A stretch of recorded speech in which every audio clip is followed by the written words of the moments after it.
যে সকল ভাইয়েরা ব্রয়লার ফিড ব্যবহার করার পরেও রেজাল্ট পাচ্ছেন না, তাদেরকে বলবো আপনি vegetable fat, liquid calcium, zinc ব্যবহার করে আপনার গরু স্বাস্থ্যসম্মতভাবে মোটা করতে পারবেন।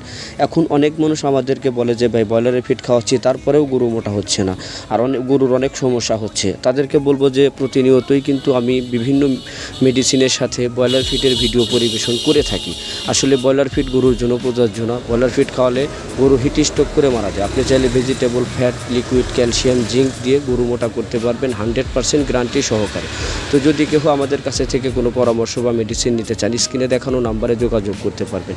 আপনি গরু মোটা তাজা করার জন্য এই ফ্যাটসন ফ্যাট দ্রুত সুস্বাস্থ্যের জন্য এবং এর সাথে গ্রোথ প্রমোটার সিরাপ কিংবা ক্যালসিয়াম বা জিঙ্ক ব্যবহার করে আপনার গরু 100% মোটা করতে পারবেন। তাই আপনাদের বলতেছি ব্রয়লার ফিড ব্যবহার না করে গরুর জন্য ভেজিটেবল ফ্যাট লিকুইড ব্যবহার করবেন। মেডিসিন নিতে স্ক্রিনে দেখানো নাম্বারে যোগাযোগ করবেন। ধন্যবাদ সবাইকে।